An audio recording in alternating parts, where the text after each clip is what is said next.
예, 오늘 우리가 함께 묵상하실 말씀은 사무엘하 11장의 말씀이 되겠습니다. 사무엘하 11장. 제가 1절을 봉독하도록 하겠습니다. 그 해가 돌아와 왕들이 출전할 때가 되매 다윗이 요압과 그에게 있는 그의 부하들과 온 이스라엘 군대를 보내니 그들이 암몬 자손을 멸하고 랍바를 에워쌌고 다윗은 예루살렘에 그대로 있더라. 저녁 때에 다윗이 그의 침상에서 일어나 왕궁 옥상에서 거닐다가 그곳에서 보니 한 여인이 목욕을 하는데 심히 아름다워 보이는지라. 다윗이 사람을 보내 그 여인을 알아보게 하였더니 그가 아뢰되 그는 엘리암의 딸이요 햇사람 우리아의 아내 바세바가 아니니이까 하니 다윗이 전령을 보내어 그 여자를 자기에게로 데려오게 하고 그 여자가 그 부정함을 깨끗하게 하였으므로 더불어 동침하며 그 여자가 자기 집으로 돌아가니라. 그 여인이 임신하며 사람을 보내 다윗에게 말하여 이르되 내가 임신하였나이다 하니라. 다윗이 요압에게 기별하여 햇사람 우리아를 내게 보내라 하며 요압이 우리아를 다윗에게로 보내니 우리아가 다윗에게 이르매 다윗이 요압의 안부와 군사의 안부와 싸움이 어떠했는지를 묻고 그가 또 우리아에게 이르되 내 집으로 내려가서 발을 씻으라 하니 우리아가 왕궁에서 나가매 왕의 음식물이 뒤따라 가니라. 그러나 우리아는 집으로 내려가지 아니하고 왕궁 문에서 그의 주의 모든 부하들과 더불어 잔지라. 어떤 사람이 다윗에게 아뢰되 우리아가 그의 집으로 내려가지 아니하였나이다. 다윗이 우리아에게 이르되 내가 길 갔다가 돌아온 것이 아니냐 어찌하여 내 집으로 내려가지 아니하였느냐 하니 우리아가 다윗에게 아뢰되 언약궤와 이스라엘과 유다가 야영 중에 있고 내 주 요압과 내 왕들의 부하들이 바깥들에 진치고 있거늘 내가 어찌 내 집으로 가서 먹고 마시고 내 처와 같이 자리이까? 내가 이 일을 행하지 아니하기로 왕의 살아계심과 왕의 혼의 살아계심을 두고 맹세하나이다 하니라. 다윗이 우리아에게 이르되 오늘도 여기 있으라. 내일은 내가 너를 보내리라. 우리아가 그날에 예루살렘에 머무니라. 이튿날 다윗이 그를 불러서 그로 그 앞에서 먹고 마시고 취하게 하니 저녁 때에 그가 나가서 그의 주의 부하들과 더불어 침상에 눕고 그의 집으로 내려가지 아니하니라. 아침이 되네 다윗이 편지를 써서 우리아의 손에 들려 요압에게 보내니 그 편지에 써서 이르기를 너희가 우리아를 맹렬한 싸움에 앞세워두고 너희는 뒤로 물러가서 그를 끌어맞아 죽게 하라 하였더라.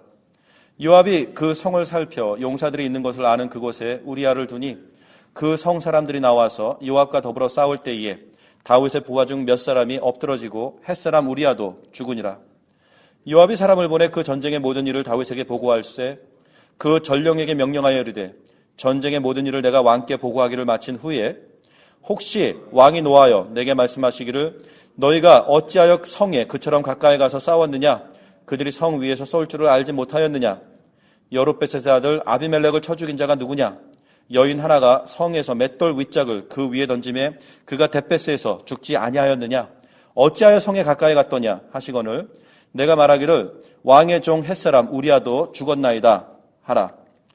전령이 가서 다윗에게 이르러 요압이 그를 보낸 모든 일을 다윗에게 아뢰요. 이르되 그 사람들이 우리보다 우세하여 우리를 향하여 들러 나오므로 우리가 그를 쳐서 성문 어귀까지 미쳤더니 활 쏘는 자들이 성 위에서 왕의 부하들을 향하여 쏘매 왕의 부하 중 몇 사람이 죽고 왕의 종 햇사람 우리아도 죽었나이다 하니 다윗이 전령에게 이르되 너는 요압에게 이같이 말하기를 이 일로 걱정하지 말라 칼은 이 사람이나 저 사람이나 삼키느니라 그 성을 향하여 더욱 힘써 싸워 함락시키라 하여 너는 그를 담대하게 하라 하니라. 우리아의 아내는 그 남편 우리아가 죽었음을 듣고 그의 남편을 위하여 소리내어 우니라. 그 장례를 마침에 다윗이 사람을 보내 그를 왕궁으로 데려오니 그가 그의 아내가 되어 그에게 아들을 낳으니라. 다윗이 그 행한 그 일이 여호와 보시기에 악하였더라. 아멘. 자, 오늘 우리가 드디어 유명한 그 사건을 드디어 읽게 됩니다. 다윗의 인생의 최고의 오점이 남게 되어지는 바로 그 사건, 그 바세바 남편이 있는 다른 아내와 다른 여자와의 어떤 그 간음의 죄를 범하고 있는 그 모습을 우리가 오늘 읽게 됩니다. 다윗과 같은 사람이 실수를 했습니다. 정말 다윗과 같이 아주 어린 나이에서부터 하나님 앞에서 연단을 받고 단련을 받고 훈련을 받고 정말 하나님의 사람으로서 평범하지 못한 너무나도 정말 그 강한 그 훈련을 받으며 성장했었던 그 사람.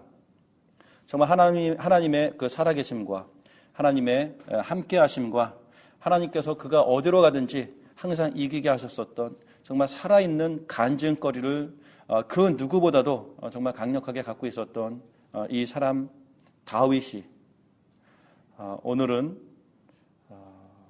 다윗답지 못한 그 실수를 범하고 있는 모습을 보게 됩니다.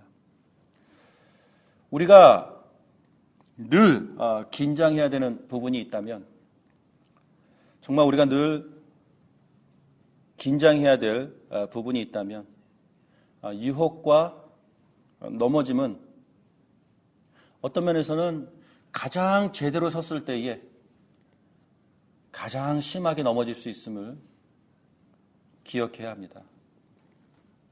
하나님의 은혜를 만끽하고 하나님의 응답들을 정말 풍요롭게 누리며 하나님 앞에서 천하에 부러운 것 없이 평탄한 삶을 살고 있다고 여겨질 때에 그래서 아무런 걱정도 없고 정말 모든 것들이 기쁘고 정말 모든 것들이 순조롭고 형통하고 있는 그런 삶의 자리에 놓였을 때에 우리 인생에도 그렇고 교회 역사를 통해서도 너무나도 정말 명백하게 드러나는 인생의 진실, 인생의 함정이 있습니다. 우리 교회 역사만 봐도 그렇지 않습니까? 초대교회 이래 정말 기독교는 너무나도 큰 핍박과 탄압을 받지 않았습니까? 그러나 그때야말로 교회가 가장 순결했었고 가장 순수했었고 가장 영화롭게 이 땅에서 정말 하나님의 교회의 그 기능과 그 구실을 잘 해왔었던 그런 시절이 있었습니다.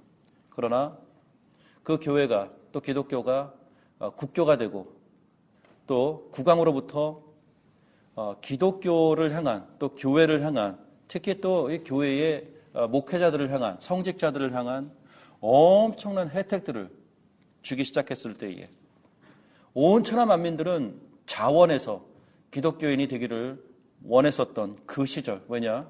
기독교인이 되면 일단 기본적으로 세금 면제를 해주었거든요. 엄청난 혜택들을 누리기 시작했었던 그래서 어느 누구도 예수 믿는 것에 대해서 공격당하지 않고 그랬던 시절을 우리는 어떤 시절이라고 부릅니까? 그 천년을 암흑기라고 부르지 않습니까? Dark Ages.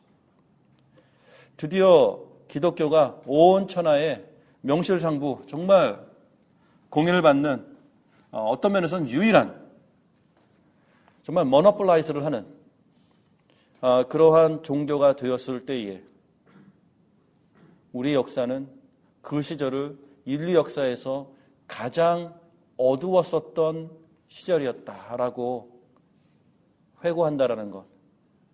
이것은 정말 우리 인생을 향하여 너무나도 무서운 경고가 아닐 수 없습니다. 우리들의 인생에서도 그렇습니다. 정말 하나님 앞에서 환난의 시절을 겪을 때에 단련의 시간을 거닐 때에는 정말 하나님 앞에 무릎 꿇게 되고 하나님 앞에 정말 갈망하게 되고 하나님을 부르짖게 되었을 때 그때야말로 정말 가장 순수하게 하나님을 예배하고 찬양할 수 있었던 그 시절이었을지도 모릅니다. 하나님께서 모든 것을 응답해 주시고 정말 나의 인생이 너무나도 순탄하게 흘러갈 때가 되면 어떤 면에서는 내 인생에 돌이킬 수 없는 가장 크게 무너질 수 있는 그 위험이 정말 굉장히 가까이 와 있구나를 의식하고 긴장할 줄 아는 이러한 교훈을 오늘의 말씀을 통하여 우리들이 배워보는 것, 이것이야말로 굉장히 귀한 묵상이 아닐까 싶습니다. 자, 때가 되어 왕들이 출전할 때가 되었다고 얘기합니다. 그렇습니다. 고대 사회에서는 어쨌든 고대 사회의 전투는 굉장히 단순했습니다. 그리고 굉장히 그 단순했었던 그 전투가 거의 근대사에 이르기까지 인류 역사를 통해 국가들이 보여줬었던 전투는 참 낭만적이었습니다. 대단한 낭만이 있었습니다. 1차 세계대전까지 그 낭만이 유지가 되었습니다. 독일이 폴란드로 쳐들어왔습니다. 그랬을 때에 폴란드의 군대는 어땠는지 아십니까? 전통적인 군복을 입고 말을 타고 행진을 하면서 국민들의 어떤 환호를 받으며 전쟁터로 행진해 나갔습니다. 말을 타고 말입니다. 반면에 독일은 어떻게 했습니까? 탱크를 몰고 왔습니다. 이게 그 전쟁 역사의 엄청난 혁명이었습니다. 왜냐? 그 전까지는 이쪽에서 10명 나가면 저쪽에서도 10명 나가서 함께 들판에서 그냥 숨기지 말고 모든 거 다 노출해서 한판 붙어서 이기는 쪽이 이기는 거고 지는 쪽은 딱 굽히는 이러한 단순한 전쟁을 치러 왔었던 것입니다.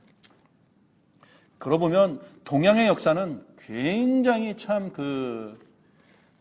이 두뇌적으로 매우 발달한 역사가 아니었는가 싶습니다. 벌써 손자병법이나 제갈량봉법이나 또 이 삼국지나 기타 등등을 읽어보게 되면 그때 시절서부터 얼마나 놀라운 그 책략과 전술들을 구사했었는지.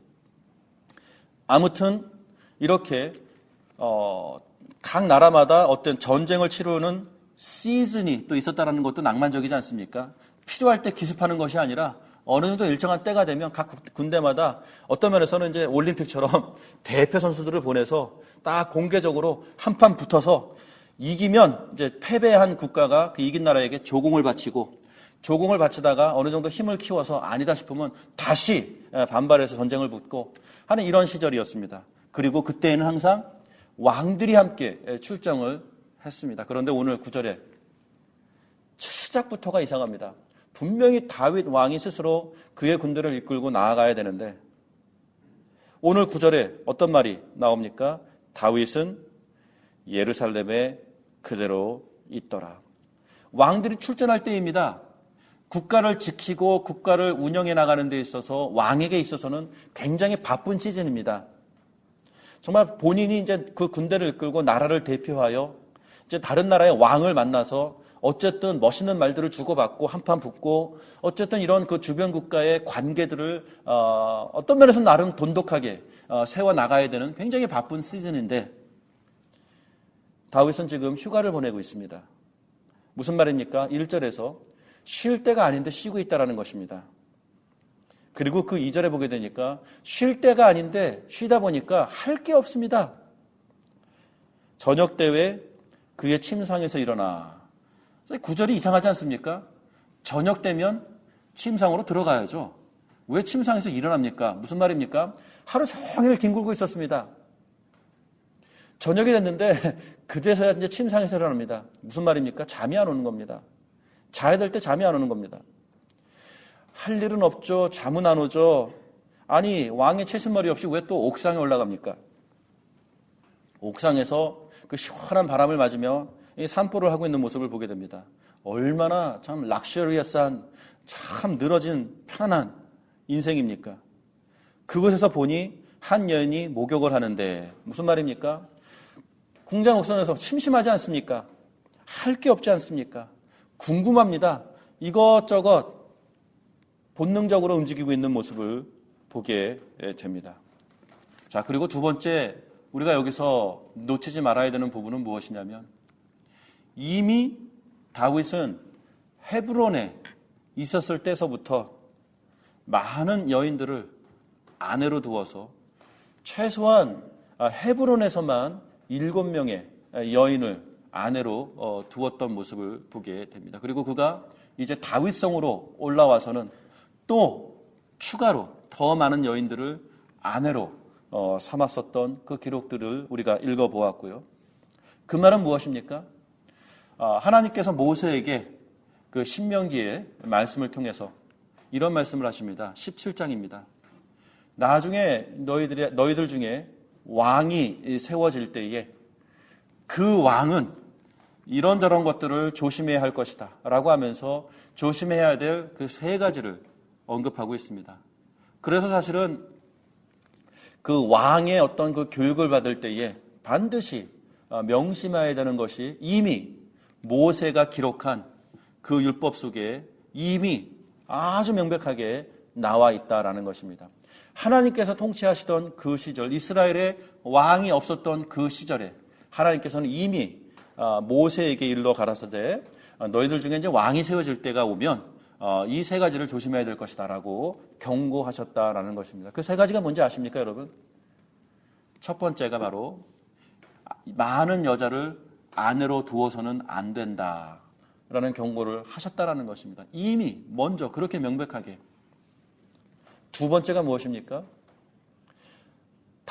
왕에게 있어서는 이집트로 돌아가서는 안 된다.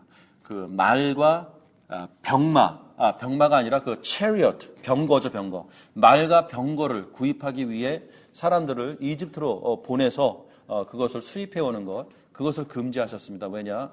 출애굽을 하면서 이제부터는 이스라엘 백성들이 다시는 그 출애굽한 루트로 다시 돌아가지 말라고 하는 그러한 명령이 있었기 때문입니다. 그리고 세 번째, 왕은 스스로를 위하여 금과 은을 수북히 쌓아놓는 것, 이것을 금하셨습니다.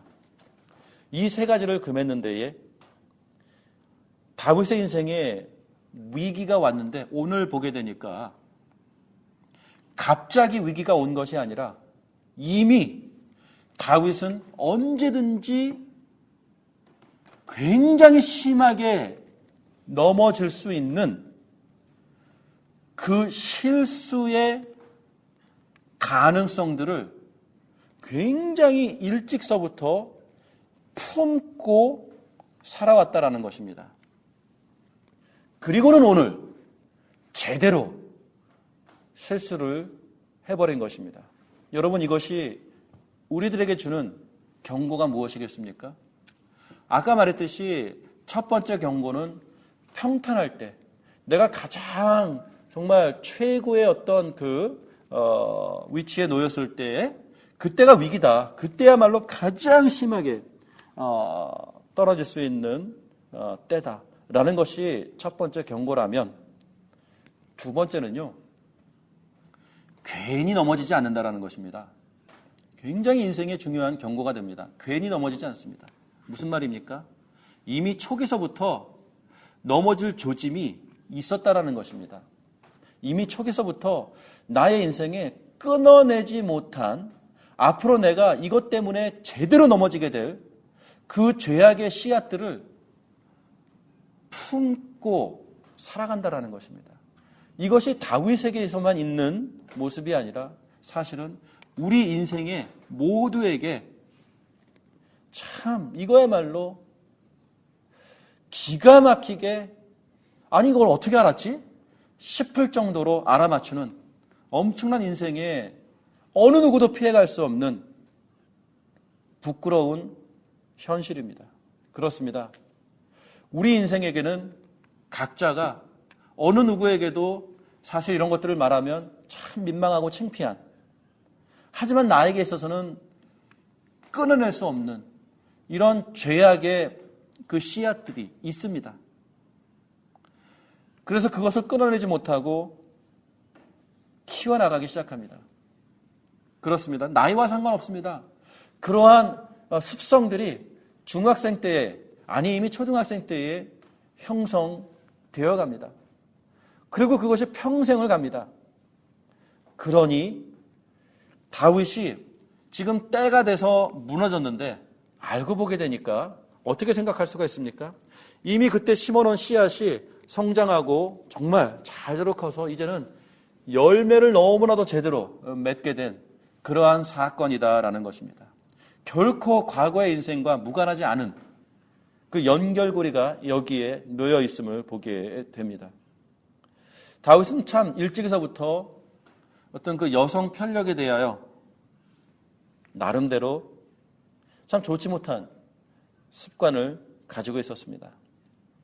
그리고 그것이 오늘 이렇게 무너지게 되는데, 오늘 무너지게 되면서 보여지게 되는 그 모습이 무엇입니까? 우연이라고 치기에는 의도하지 않은 실수였다고 치기에는 너무나도 치밀한 모습들이 보이지 않습니까? 4절의 말씀은 무엇을 의미하는 것일까요? 다윗은 사람을 보내서 자기가 직접 은밀하게 몰래, 아닙니다. 이미 굉장히 무디어졌습니다. 사람을 보내서 그 여인을 알아보게 합니다. 그렇죠? 3절에 사람을 보내서 알아보게 하고, 4절에 또 사람을 보내서 그 여자를 자기에게 데려오게 하고, 또 여자는 또 여자대로 그 왕을 만나기 위해서, 또 여인으로서 남자를 만나기 위하여 그 부정함을 깨끗하게 하였다라는 구절이 나오질 않는가? 또 더불어 동침했다. 그리고 그 여자가 자기 집으로 돌아갔다. 그리고 그 여자가 임신을 했다. 그래서 그 여자가 또 사람을 보내서 다윗에게 말하되 내가 임신했다. 지금 은밀하게 둘만 썸띵이 일어나고 있는 것이 아니라 어쨌든 간에 이런저런 많은 사람들이 여기에 지금 연루되고 있는 모습들을 보게 됩니다. 자, 우리아는 어떤 사람입니까? 정말 굉장히 충성된 사람 아닙니까? 정말 우리아처럼 충성된 군인이 없습니다. 다윗 왕의 입장에서는 우리아를 예루살렘으로 부르고 일단 며칠 있게 놔두면 어쨌든 간에 자기 집으로 가서 와이프랑 만나지 않겠는가, 굉장히 단순한 생각을 했는데, 우리아는 어떻게 고백합니까? 절대로 그럴 수 없다. 지금 나와 우리의 동지들이 지금 그 고생하고 있는데 나만 가서 어떻게 발 뻗고 편하게 잘 수 있느냐라고 하면서 같이, 우리아만 부른 것이 아닌가 봅니다. 그렇죠? 우리아가 통솔하고 있는 그 군대를 이렇게 딱 불렀나 봅니다. 같이 대기하고 있다가 같이 전쟁터로 다시 출전합니다. 그러니까 왕이 또 어떻게 합니까? 일부러 요압에게 그 메시지를 보내서 얘를 죽여라. 요압은 분명하게 그 메시지가 뭔지 알았습니다. 요압은 굉장히 어릴 때부터 다윗과 함께 했었던 사람입니다. 요압이 어떤 사람입니까? 다윗의 사촌입니다. 다윗의 누님의 아들이니까요. 굉장히 가까운 관계입니다. 어렸을 때부터 서로의 마음을 그냥 정말 서로가 척하면 척하는 굉장히 장단이 잘 맞는, 호흡이 잘 맞는 그러한 사람이었습니다. 다 요압이 알아서 뒤처리를 해줍니다. 무슨 말입니까? 요압도 우리 삼촌이 썸띵이 있구나 알고 있었다는 겁니다. 지금 여기에서는 참 여럿이 구차한 일에 동원이 돼서 정말 제대로 무너지고 있는 한 인생을 보게 됩니다. 그리고 오늘 말씀을 마치겠습니다. 27절입니다. 27절이 가장 큰 무서움, 경고, 글쎄요, 어떻게 표현해야 될지 모르겠습니다. 무슨 말이 나옵니까? 하나님께서 보고 계셨다. 그리고 하나님께서 보고 계시면서 하나님께서 판단하시기를 이것은 용납할 수 없는 악한 일이다 라고 하셨다라는 것입니다. 우리가 어렸을 때부터 끊어내지 못하고 품고 있었던 죄악의 습관들, 그리고 때가 물을 익었을 때에, 그리고 기회가 왔을 때에 제대로 무너지게 된, 그러나 본인 생각에는 아무도 모르게 은밀하게 무너졌다고, 은밀하게 했다고 생각하지만 하나님께서 보고 계시고요. 두 번째는요, 참 이게 무섭습니다. 하나님이 보고 오셨다라는 것이 가장 무서운 것이겠지만 두 번째는요, 알만한 사람들은 알고 있다라는 겁니다. 말을 안 할 뿐이지 알고 있다라는 것입니다. 이것이 인생을 살아오면서 굉장히 무서운 경고가 됩니다. 무슨 말이냐면 나 스스로는 사실상 어렸을 때부터 키워왔었던 거기 때문에 상당히 익숙해졌다는 겁니다. 상당히 익숙해져서 무디어졌다는 것입니다. 그런데 주변 사람들은 알고 있다는 것입니다. 말을 안 할 뿐이지. 자, 주변 사람들도 알고 있고 하나님께서도 알고 있고 다윗은 너무나도 큰 실수를 저질렀는데 본인만 이건 아무도 모르는 비밀이라고 생각하고 있습니다. 오늘의 말씀은 여기까지입니다. 얼마나 생생하게 나의 모습을 볼 수 있게 되는 그런 구절들인지 모릅니다. 정말 예수님께서도 그 가늠하다 현장에 붙잡힌 여인을 변호하시면서 너희들 중에 죄 없는 자가 먼저 돌을 들어서 이 여인을 한번 쳐봐라. 공개적으로 사람들에게 도전했을 때에 어떤 일이 일어났습니까? 어느 누구도 그녀에게 돌을 던지지 못했다는 것입니다. 우리 인생의 모두가 여기서 무고하지 않습니다. 어느 누가 남자건 여자건 말입니다. 다윗을 향하여 에이 나쁜 사람아 라고 생각할 수 있겠습니까? 우리가 인생을 살아오면서 실수를 범한 많은 사람들을 여러분들은 알고 있을 것입니다. 그래서 본인들은 그 사람을 굉장히 참 평가절하하고 사람으로 취급하지 않고 인정하지 않고 나름대로 판단을 해왔었던 사람들이 주변에 있을 것입니다. 참 다른 사람들을 판단할 때는 쉬워요. 그렇죠? 기준이 명백하게 세워집니다. 그러나 어쩌면 그렇게 우리들은 스스로를 향해서는 한량없이 너그러울까라는 고민을 해보게 됩니다. 어쩌면 그렇게 나는 내 자신을 향하여서는 그렇게 한량없이 너그러우면서 다른 사람들을 평가할 때는 정말 하나님의 기준으로 평가해 줄까?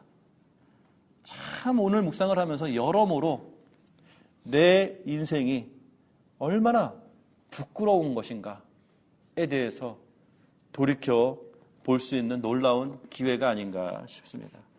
그리고 인생을 살아오신 분들의 일관된 평가가 무엇인지 아십니까? 우리 주변에 넘어진 사람들, 특히 성도라고 하면서 또 목회자라고 하면서 이런저런 넘어진 분들을 평가할 때에 참 지혜로운 평가를 하시더라고요. 무슨 평가를 하십니까? 여러분도 아시겠죠? 우리에겐 단순히 기회가 아직 오지 않았을 뿐이다. 그들에게는 기회가 왔던 것뿐이다. 무슨 말입니까? 우리가 그동안 품어왔었던 그 죄악에 기회가 찾아온다면 그 기회를 그냥 내버려 둘 사람은 아무도 없다라는 것입니다. 맞습니까, 여러분? 우리 인생의 연약함들을 오늘 보았습니다. 정말 하나님 앞에서 고민했으면 좋겠고 기도했으면 좋겠고 정말 하나님 앞에서 몸부림쳐야 할, 또 우리 교회가 함께 몸부림쳐야 할 그러한 인생의 최고의 경고가 아닐 수가 없습니다. 정말 하나님 앞에서 바라건대 기대하건대 여러분을 향해서도 그렇고 제 자신을 향해서도 그렇고요. 이것만 끊어낼 수 있으면 여러분의 이름은 역사에 남을 겁니다. 정말 이 역사 최고의 위대한 인물이 될 수 있을 것입니다. 참 알면서도 못하는 게 이걸 끊어내지 못해서 그냥 평범하게 살다가 사라지는 겁니다. 이걸 이겨내시는 인생은 정말 역사상 그 이름 석자를 남기게 되는 위대한 인생을 사시게 될 겁니다. 하나님 앞에서 정말 심각하게 이것을 고민하시고 정말 바라건대 이것을 이겨낼 수 있는, 이것을 이제는 끊어낼 수 있는 주의 백성들이 되기를 주님의 이름으로 축원합니다. 같이 기도하겠습니다.